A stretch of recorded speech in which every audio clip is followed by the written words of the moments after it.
Welcome back to the Empowered Woman Podcast, the #1 show on personal growth, visibility, and profit for women entrepreneurs. If you're wanting to start believing in yourself, giving yourself permission to succeed, and let your voice be heard to make an impact in the world as an entrepreneur, this is the place for you. I am so glad that you're here. My name is Marta Spurk, and I'm your host, triplet mom, woman empowerment coach, and all things motivation extraordinaire. Welcome again, and let's dive into today's episode. Hi, Angie. Thank you so much for joining me today. Thank you, Marta, for having me here. I'm so excited. I am so excited too. It's so fun to see how worlds collide and paths cross. I remember when I did a series of 20 interviews back in 2020. It was like mid-pandemic. You were one of the ladies that I interviewed inside my Facebook group. And I'm so grateful that we reconnected recently. And I'm excited for us to have this conversation. So for those who may not know who you are, I would love for you to kick us off and tell us a little bit more about who you are and what you do. Yeah, so my name is Angie Carrillo. My name is Angie Carrillo. I'm an entrepreneur and angel investor, and I'm here to level up the playing field and help more women tackle the pay gap and the gender pay gap in general. I love it so much. And you have such a rich story and background. I remember when we connected, you talked about, did you live in Brazil for a while or did you work? Yes, I lived in Brazil, in Sao Paulo. Oh, nice. And where are you from originally? Remind me. Peru. I'm originally from Peru. Nice. So I'm really happy to be here with a fellow Latina. Yeah, so fun. Bringing the fire. Well, let's talk a little bit more about your journey in entrepreneurship and what you've got going on. And through the years, the things that you've learned about yourself. We all know that this entrepreneurship journey is quite the roller coaster ride. But I feel like along with moving, right? As you've moved all across the world to different places, and I've experienced that. That also helps you with self-awareness. My gosh, you start getting to see what you're made of and what you're not made of. And then obviously other challenges in life for me, which have been marriage and then having triplets, all of that put a huge triple-sized mirror in front of me. So I'd love for you to share with us the things that you've noticed about yourself and still using some of the themes of my book here. What have you learned through the years about your personality and how you operate? Yeah, well, I think self-awareness is one of the key things that I personally have as a skill. So just like you, I've always been interested in, like tests and getting to know myself first. And if I could actually gather data around it. And so I've always been very interested in that since I was very little. So I moved from my natal city, from Lima, Peru, to Mexico when I was 16. I wanted a scholarship to study university there. Oh. And so moving to one really big city that apparently worldwide was very chaotic and seen as very insecure, I think it allowed me to mature really early on. I graduated university when I was 21. So I was already working full time. I've been working since I'm 18. So I think I got to know myself way ahead than a lot of people from my generation. Definitely. Then I moved to different countries. I lived in the UK. I lived in Mexico. I lived in Brazil. I lived in California in the United States. And I traveled to over 40 countries, right? And so something that I really value is freedom and the freedom to be myself. And the only way for us to be free is if we allow ourselves to be the person that we were made to be. And if we notice ourselves and we listen to ourselves, right? Which is the second point of your book. So I definitely do want to share, right? Like in this self-awareness journey that never ends, like sometimes I discover things about myself that I kept secret in a box, and they were like in a hidden place in my memory. And then I rediscovered them and allowed myself to become a new person, and I think during and after the pandemic, we all had that time also to reassess who do we really want to become, right? Like, so yeah, I'm really happy that I'm still working on this relationship with myself and still loving myself, learning to love myself, learning to be way more patient with myself as well. And yeah, rediscovering me, as a new human being. Yeah. Well, you talked a little bit about noticing this about being prizing a lot freedom and creating freedom for you to be who you are. And with moving all over the world, I could say that has really shown up for you in creating that freedom of going different places, listening to yourself. So you touched a little bit on the listening part. What were some of the mistakes or the hard stuff that has happened throughout this part that you have to forgive yourself for or forgive other people for?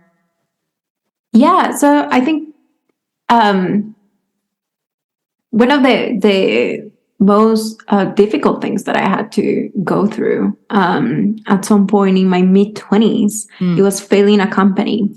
So I was always the eighth straight student, achieving things and being, top 3 in my whole degree, graduating, like cum laude and all these awards and always getting these awards and stuff.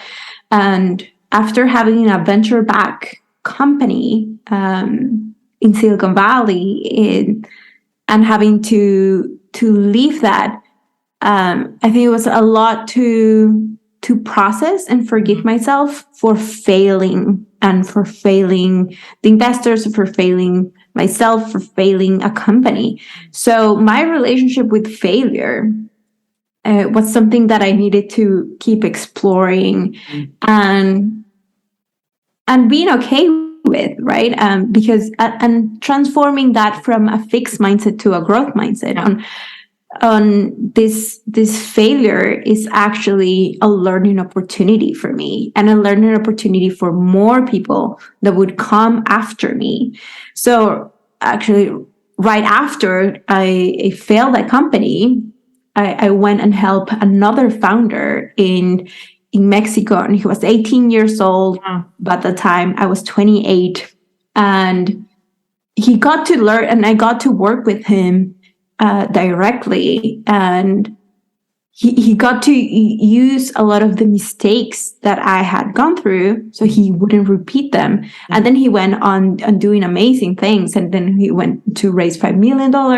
And then having this company and pivot the company, and then having his own failures, of course, and because entrepreneurship is never easy. And I think is being able to navigate this relationship with failure and then pivot, and then it's what makes us more resilient. And actually, like that's the only type of success, right? Like it's if you're not allowing yourself to just fail but to learn. Yeah. Oh my gosh, that's so true. Which reminds me, we were talking a little bit earlier. You were sharing that you've taken the Enneagram test a couple of times, and the test came back different a couple of the times. Share more, because I want to hear the specifics, and then maybe give my 2 cents on it.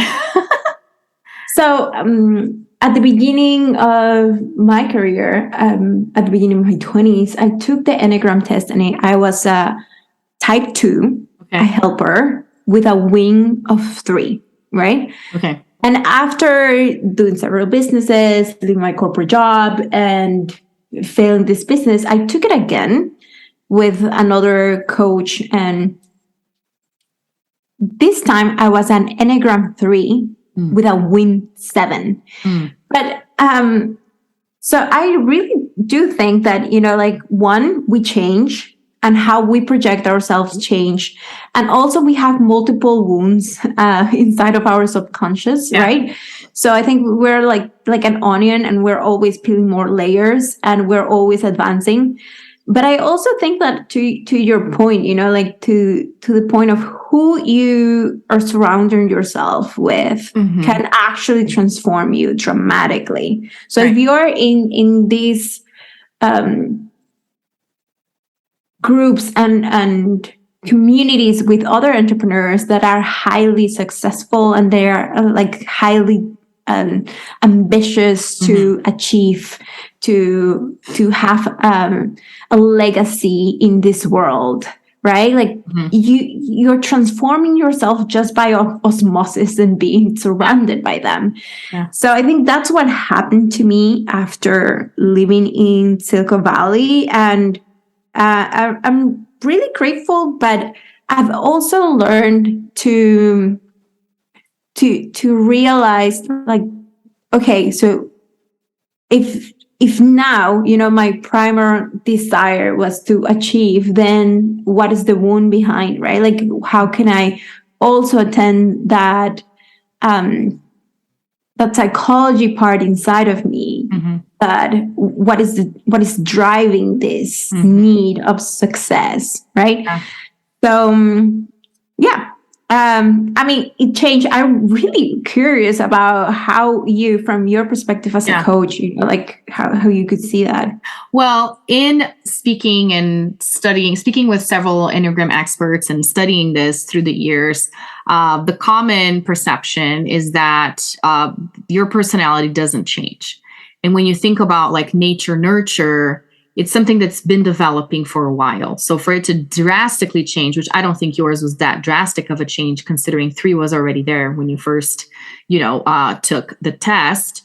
What I see it as is, and really something else that's talked about in the Enneagram world, is that the Enneagram is not really an assessment test.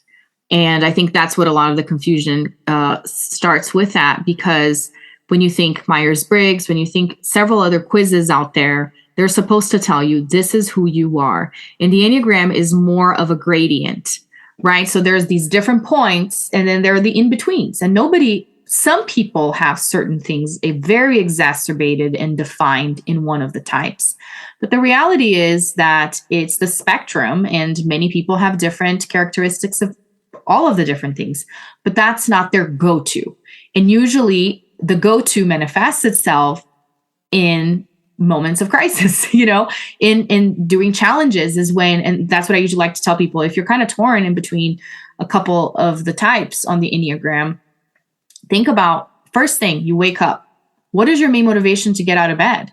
And that's going to differ from person to person. For an Enneagram 3, it's going to be, how can I be amazing today? How can I get some praise for excelling at something amazing, But my husband, he's a 1. That's not what he thinks. He thinks is, how can I fix something today? Sure, if I get praise, that will be amazing, but it's more of like a personal integrity thing of, I prize myself in finding this mistake on earth and then knowing that I was the one that fixed it, So it's kind of similar, but it's really very different. The motivation behind it's different. While we may be doing something similar, what started that action, what the catalyst to all of that was different. So I think the differences in the results and the outcome really has to do with how you were feeling that day, which has a lot to do with the people you were surrounding yourself, right? The qualities that have been accentuated in your life because of the lifestyle that you were living, for sure.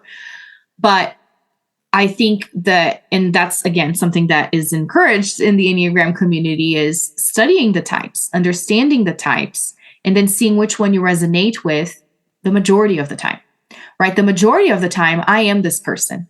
Maybe in certain specific moments when I'm surrounded by certain people, I will take on different characteristics to adapt to the situation to survive, But in a regular day, going about my regular life, how do I show up?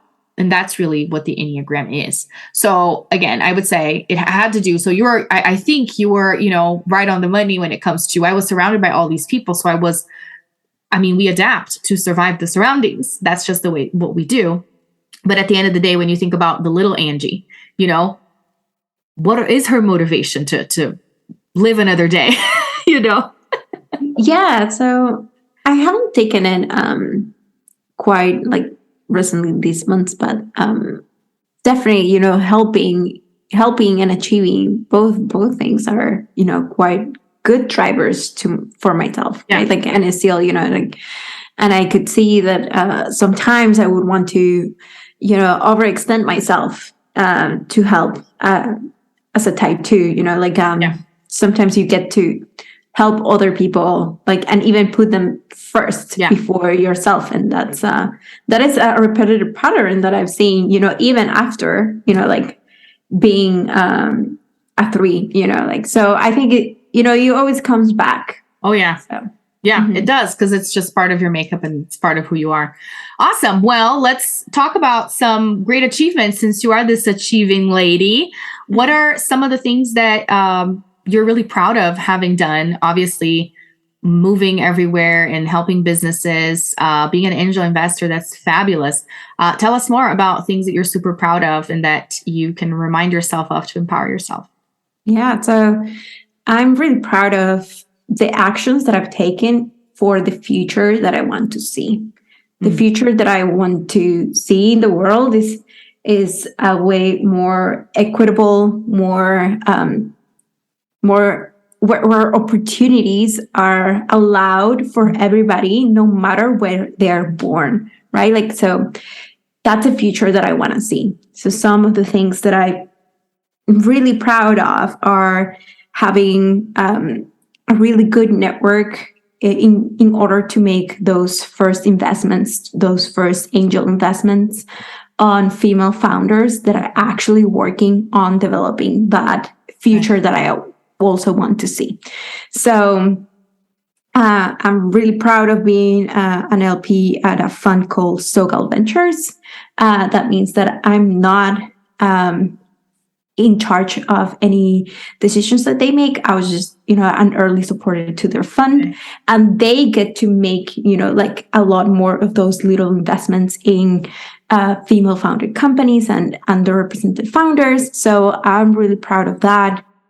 I'm also really proud of right now being, I'm guest hosting the Women in Tech podcast, which was a podcast I used to listen back in 2015 or something. That's amazing. Before I even started my entrepreneurial career. So it's a full circle right now. And it's a place that was also, an opportunity that I also provided themselves because of those relationships and network that I've been cultivating my whole life. And sometimes we don't see the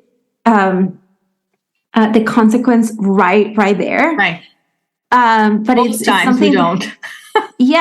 Most times we don't, but sometimes we're investing our time in those relationships, and the fruit comes, like 10 years later, and we don't even know.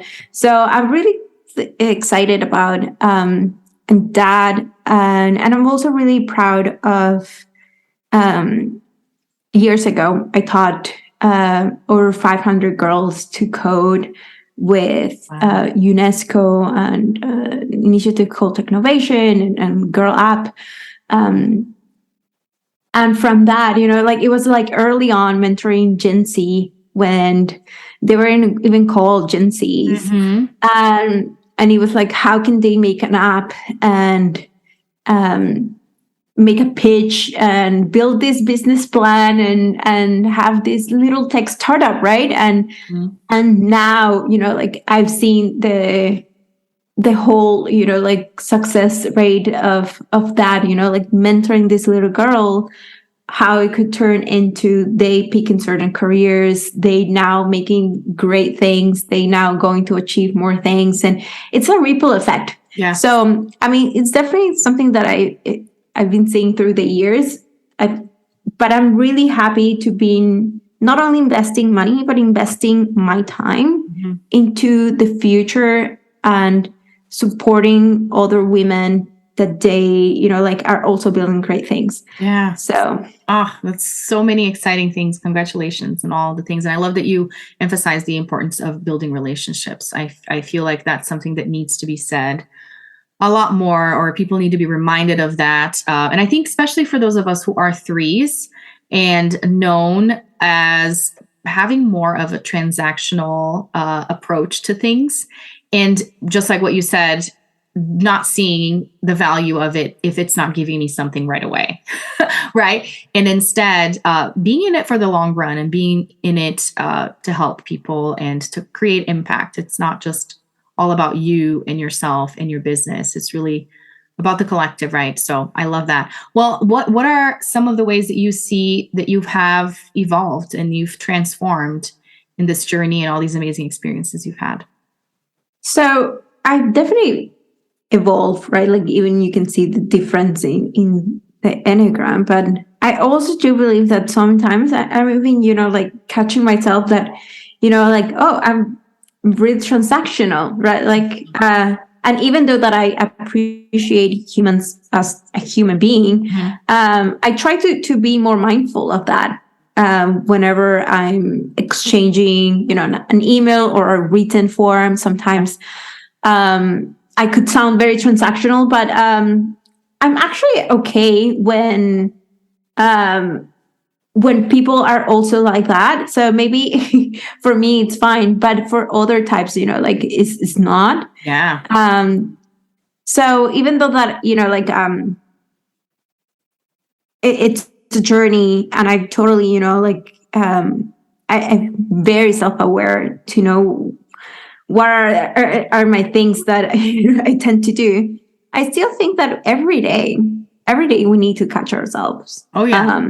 It's a constant, for sure. Yeah. And so what are the things that I'm proud of transforming? I think that needing of being front and center, right? Like I think it's something that I work actively on a couple years, these couple years, and allowing, like me being the champion for other women so they can be right front and center, right? Like, I think that has been also really good.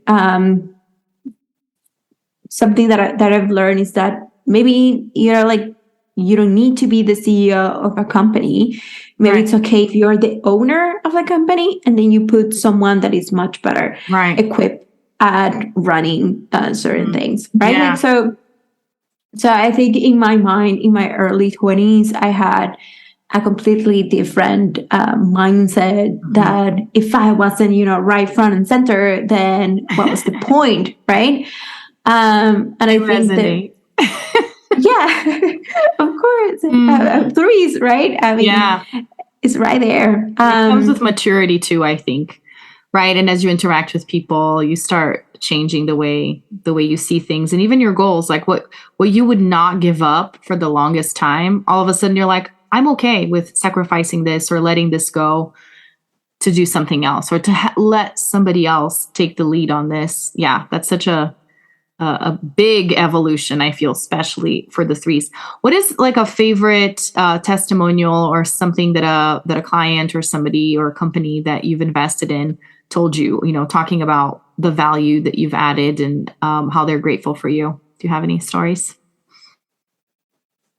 I do have a story. I don't think I can share the name. Oh yeah, no worries. Because in that type of business, we're always surrounded by NDAs and oh yeah, no, for sure. Just in general, something they said, how you support it. Yes. So one of the things that, like with founding a tech startup and this type of venture-backed businesses is that sometimes when you have investors and you have people that, like you have to also, give returns to, and it's not just you and your business and you're the sole owner of the business. I think one of the main differences is that they cannot be themselves and they cannot actually say how they are, right? And allowing, like being that value-add investor or being a human being first, which I think that's much more important. Yeah. And allowing people to be imperfect, right? Like, and allowing people to actually tell you how they are, I think is one of the biggest feedbacks that I've gotten through the years, is that I allow people, and I don't try to judge, even though that, like, I judge myself a lot. Oh, yeah. But I try Being not to empathetic. judge. Mm-hmm. Yeah. And I try to not judge other people and on, if they are failing a business, because I already did. Mm-hmm. So I think being quite open and honest with what went wrong and in my path and all the times that I screwed up, because I probably screwed up in a lot of ways, Oh, yeah. in all the ways.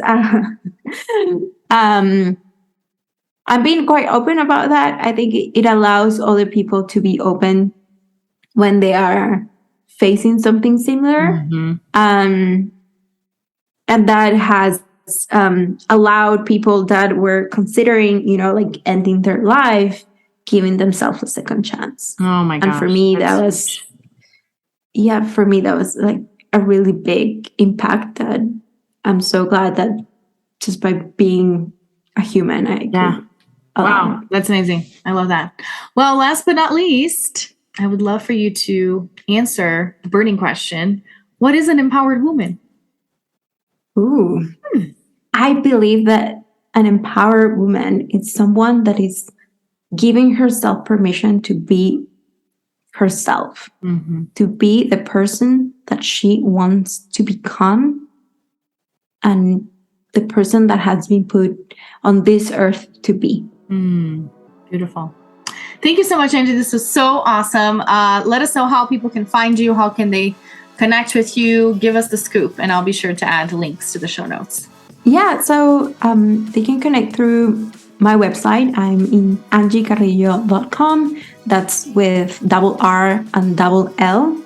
And I'm in all social media as Angie Carrillo R, which is my initial of my second last name. But okay. Yeah. Awesome. So, yeah, thank you so much, Marta, for having me. Thank you. Always fun to chat with you. Yeah. Thanks so much for tuning in today. Don't forget to connect with Angie. All the links are in the show notes. Until next time, bye.